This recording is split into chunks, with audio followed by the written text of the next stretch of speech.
किसी को भी नहीं मारा था। और वो शख्स तांजीरो से डिसअपॉइंट हो जाता है और सोचने लगता है कि ये लड़का दयालु है, आखिर डीमन के सामने होके भी ये ऐसा क्यों है। तभी हम देखते हैं कि डीमन जाग जाता है और सोचने लगता है कि क्या मेरा शरीर मर गया है। उसके बाद वो तांजीरो को अपने सामने खड़ा देख गुस्सा हो जाता है और उस पे भड़कने लगता है और तांजीरो को मारने की धमकी देता है। लेकिन कुछ देर में सुबह हो जाती है और सूरज निकलने लगता है और धूप की किरण पड़ते ही वो डीमन जल के राख हो जाता है। फिर तांजीरो नेजुको को ढूंढने लगता है क्योंकि वो आसपास नहीं थी। वो भागता हुआ टेंपल में जाता है तो वो देखता है कि नेजुको पहले ही बास्केट के अंदर बैठ गई थी। इसके बाद तांजीरो देखता है कि उस मास्क वाले शख्स ने उन मरे हुए लोगों को दफना दिया था। इसके बाद ये शख्स अपना नाम बताता है। उसका नाम है सकोंजी उरुकोडाकी। ये वही शख्स है जिसको तांजीरो ढूंढ रहा था। आगे सकोंजी कहता है कि गियू टोमियोका ने तुम्हें यहाँ भेजा है। तांजीरो हाँ कहता है और उसे अपना और नेजुको का नाम बताता है। तांजीरो और कुछ कहने वाला था, तभी सकोंजी बोलता है कि तांजीरो तुम क्या करोगे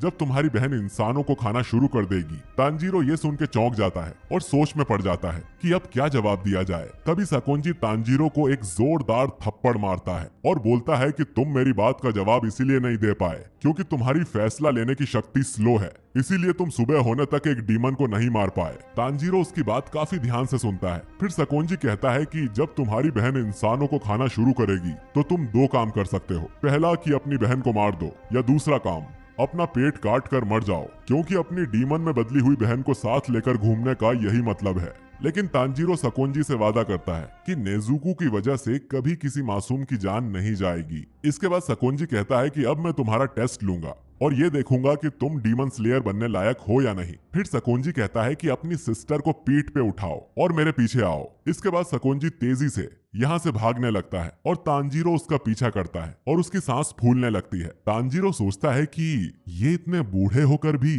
कितने फास्ट हैं। साथ ही तांजीरो सकोंजी के कदमों की आवाज भी नहीं सुन पा रहा था। तांजीरो नेजुको से सब्र रखने को कहता है क्योंकि नेजुको को बास्केट में काफी झटके लग रहे होंगे। फिर हमें एक फ्लैशबैक दिखाया जाता है जहां नेजुको अपना किमोनो ड्रेस सील रही होती है। तांजीरो कहता है कि अब तुम्हारे लिए एक नया किमोनो खरीद लेना चाहिए, लेकिन नेजुको मना कर देती है और कहती है कि ये किमोनो मेरा फेवरेट है और ड्रेस लेने से अच्छा है कि अपने भाई बहनों को पेट भर के खाना खिलाना चाहिए। फिर तांजीरो नेजुको से प्रॉमिस करता है कि वो उसको वापस इंसान बना देगा और उसके लिए नया किमोनो भी खरीद के देगा। कुछ देर तक भागने के बाद वो टेंपल में आकर रुकते हैं। फिर तांजीरो सकोंजी से थकी हुई हालत में पूछता है कि मैंने टेस्ट पास कर लिया ना, जिस पर सकोंजी कहता है कि अभी तो टेस्ट शुरू भी नहीं हुआ है और हमें माउंटेन की चढ़ाई करने जाना है। फिर तांजीरो अपनी बहन को सुलाता है।